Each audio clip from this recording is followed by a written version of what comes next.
زوجہ سے جو ہم بستری ہے وہ صرف اسی راستے میں جائز ہے جس سے اولاد ہوتی ہے، کیونکہ عورت کو اللہ نے بنایا ہے نسل بڑھانے کے لیے. تو کوئی بھی ایسا ہم بستری کا طریقہ اختیار کرنا جو نسل بڑھانے کا ذریعہ نہ ہو، یعنی وہ نیچرل نہ ہو، تو وہ حرام ہے. تو اس میں اللہ نے یہ حکم دے دیا.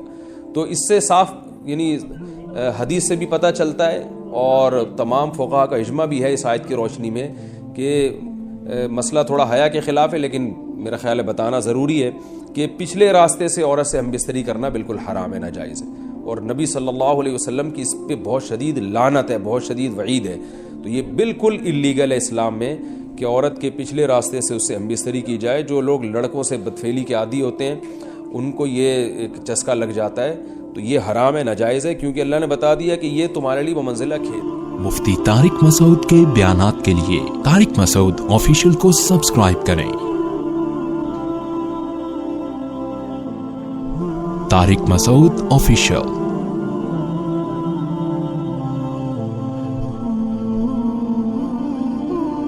اللہ نے ارشاد فرمایا نساؤکم حرث لکم، تمہاری عورتیں تمہارے لیے بمنزلہ کھیت کے ہیں. حرث عربی میں کھیت کو کہتے ہیں. تو بمنزلہ کھیت کے ہیں.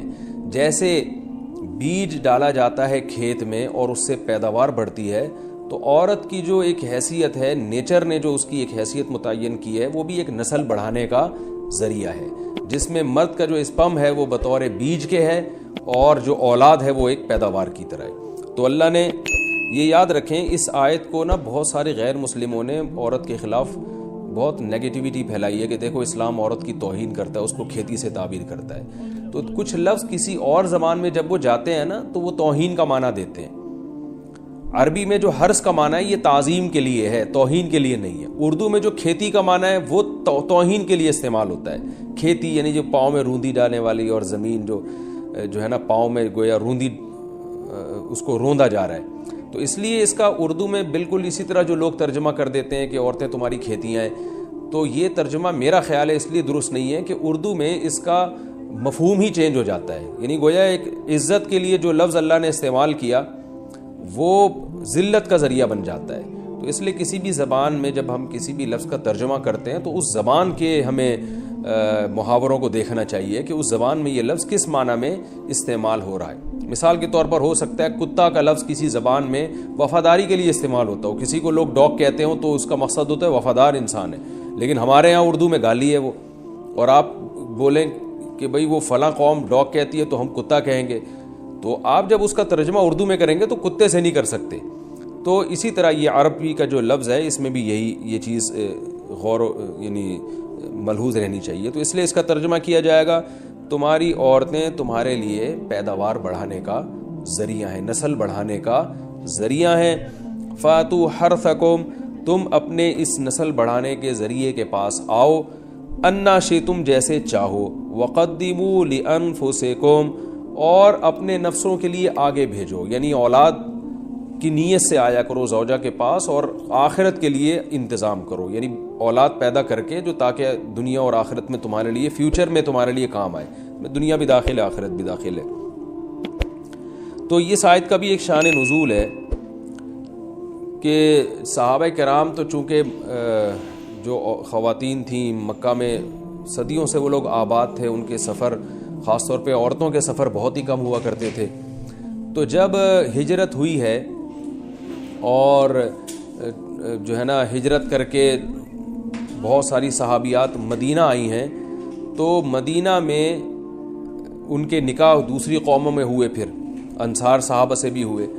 تو چونکہ تقویٰ تھا ان خواتین میں، للہیت تھی، تو بعض جگہ ایسے واقعات ہوئے کہ میاں بیوی کے جو آپس کا ریلیشن ہوتا ہے، ظاہر ہے وہ ہر قوم میں اور ہر جو ہے شخص کا مزاج دوسرے سے مختلف ہوتا ہے. تو بعض مردوں نے اس طرح سے اپنی زوجات کے ساتھ ہم بستری کی کہ ان خواتین کو پھر اشکال ہوا کہ پتہ نہیں اس طرح سے ہم بستری کرنا جائز بھی ہے یا نہیں ہے. تو انہوں نے نبی صلی اللہ علیہ وسلم سے یہ مسئلہ پوچھا کہ یا رسول اللہ، ہمارے شوہر ہمارے پاس اس طرح سے آتے ہیں تو کیا یہ جائز ہے یا نہیں؟ تو ان کے سوال کو بھی مبہم رکھا گیا اور قرآن نے اس کے جواب کو بھی کنایتاً بیان کیا، کیونکہ مسئلہ بظاہر حیا کے خلاف ہے تو قرآن جب بھی کوئی ایسی بات ہوتی ہے تو اشارتاً کنایتاً اس کا تذکرہ کر دیتا ہے تاکہ مسئلہ بھی واضح ہو جائے، کیونکہ ظاہر ہے اس کی ضرورت تو قیامت تک آنے والے انسانوں کو پڑ سکتی ہے نا. یہ تو ہر میاں بیوی کا اپنا ایک ذاتی مسئلہ ہوتا ہے کہ ہمیں کس طرح سے پرمیشن ہے، کس طرح سے پرمیشن نہیں ہے. تو اللہ تعالیٰ نے بھی اشارتاً ہی اس حکم کو قرآن میں بیان کر دیا، اور قرآن میں اس لیے بیان کیا کہ تاکہ اس میں کوئی اجتہادی اختلاف کی گنجائش نہ رہے. تو اللہ نے قرآن مجید میں بیان کیا، فرمایا نساؤکم حرث لکم، تمہاری جو ازواج ہیں، تمہاری جو بیویاں ہیں، وہ تمہارے لیے بمنزلہ کھیت ہیں. کھیت کا مطلب کیا ہوتا ہے؟ پیداوار بڑھانے کا ذریعہ. تو اس میں سب سے پہلا مسئلہ تو قرآن نے یہ بیان کر دیا کہ زوجہ سے جو ہم بستری ہے وہ صرف اسی راستے میں جائز ہے جس سے اولاد ہوتی ہے، کیونکہ عورت کو اللہ نے بنایا ہے نسل بڑھانے کے لیے. تو کوئی بھی ایسا ہم بستری کا طریقہ اختیار کرنا جو نسل بڑھانے کا ذریعہ نہ ہو، یعنی وہ نیچرل نہ ہو، تو وہ حرام ہے. تو اس میں اللہ نے یہ حکم دے دیا. تو اس سے صاف یعنی حدیث سے بھی پتہ چلتا ہے، اور تمام فقہاء کا اجماع بھی ہے اس آیت کی روشنی میں کہ مسئلہ تھوڑا حیا کے خلاف ہے، لیکن میرا خیال ہے بتانا ضروری ہے کہ پچھلے راستے سے عورت سے ہم بستری کرنا بالکل حرام ہے، ناجائز ہے. اور نبی صلی اللہ علیہ وسلم کی اس پہ بہت شدید لعنت ہے، بہت شدید وعید ہے. تو یہ بالکل اللیگل ہے اسلام میں کہ عورت کے پچھلے راستے سے اس سے ہم بستری کی جائے. جو لوگ لڑکوں سے بدفعلی کے عادی ہوتے ہیں ان کو یہ ایک چسکا لگ جاتا ہے، تو یہ حرام ہے، ناجائز ہے، کیونکہ اللہ نے بتا دیا کہ یہ تمہارے لیے بمنزلہ کھیت کے ہیں. تو اس میں قرآن نے وہ جو سوال تھا نا اس کی طرف اشارتاً جواب دے دیا، اور آگے فرمایا فاتو حرثکم، تم اپنے کھیت کے پاس آؤ، یعنی پیداوار بڑھانے کا جو ذریعہ ہے اس جگہ کی طرف آؤ، انا شئتم، جیسے چاہو. یعنی باقی جس طرح سے تم چاہو زوجہ سے ہم بستری کر سکتے ہو، اس میں کوئی خاص طریقہ متعین نہیں ہے. میاں بیوی کا ایک دوسرے سے کوئی پردہ نہیں ہے. ہن لباس لکم وانتم لباس لہن، یہ دونوں ایک دوسرے کے لیے لباس ہیں. تو اس میں طریقہ کار کوئی بھی ہو سکتا ہے، کسی بھی طرح سے کرنا چاہو ایک دوسرے سے لطف اندوز ہو سکتے ہو. لیکن فاتو حرثکم، آنا موضع حرث میں ہے.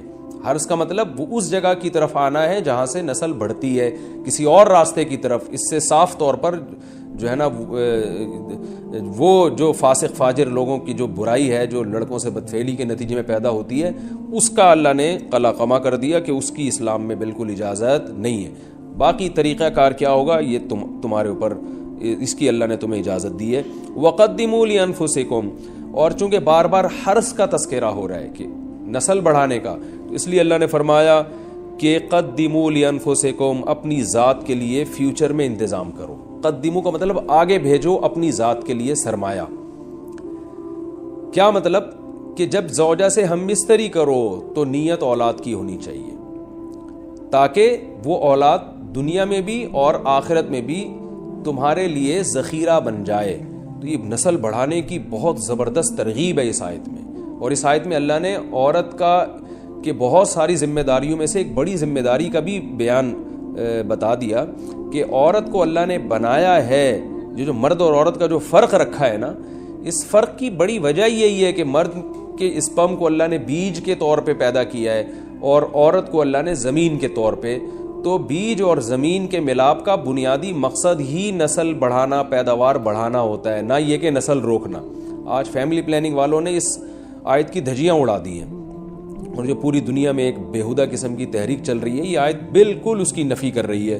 اس لیے اللہ نے فرمایا اچھا، اللہ نے اس کا بھی جواب دے دیا کہ جو فیملی پلاننگ والے کہتے ہیں نا نسل بڑھنے سے تمہارا نقصان ہوگا، خرچے بڑھ جائیں گے، تو اللہ فرماتے ہیں قدموا لانفسکم، تمہارا فیوچر بن جائے گا، سنور جائے گا. کیونکہ اولاد پہ اتنی انویسٹمنٹ نہیں ہوتی جتنا اس کا آؤٹ پٹ ہوتا ہے. ان پٹ کم ہے، آؤٹ پٹ زیادہ ہے. انویسٹمنٹ کم ہے، اس کے جو پروفٹ ہے وہ زیادہ ہے، دنیا میں بھی اور آخرت میں بھی. تو اللہ نے فرمایا اپنے نفس کے لیے، فیوچر کے لیے انتظام کرو، بڑھاپے کے لیے انتظام کرو. تمہارے بیٹے ہوں گے، بیٹیاں ہوں گی، پوتے ہوں گے، نواسے ہوں گے، بہویں ہوں گی. یہ دنیا کا مستقبل اور آخرت کا مستقبل کیا ہے. جو عبداللہ بن عمر رضی اللہ تعالیٰ عنہ نے جب نکاح کا ارادہ ترک کیا تو آپ کی جو ہمشیرہ تھی حضرت حفصہ، انہوں نے فرمایا کہ نکاح کرو، تمہارے اولاد ہوگی، دنیا سے جاؤ گے تو تمہارے لیے دعائیں مانگے گی. تو یہ آخرت کے لیے ذخیرہ ہے. تو اس لیے اللہ نے فرمایا کہ آخرت کے لیے ذخیرہ کرو. واتقوا اللہ، اور اللہ سے ڈرو. واعلموا انکم ملاقوہ، اور جان لو کہ تم نے ایک دن اللہ سے ملاقات کرنی ہے. تو جتنے حکام اللہ نے تمہیں اس آیت میں دیے ہیں ان تمام حکام کو تم نے فالو کرنا ہے. وبشر المؤمنین اور ایمان والوں کو خوشخبری سنا دیں.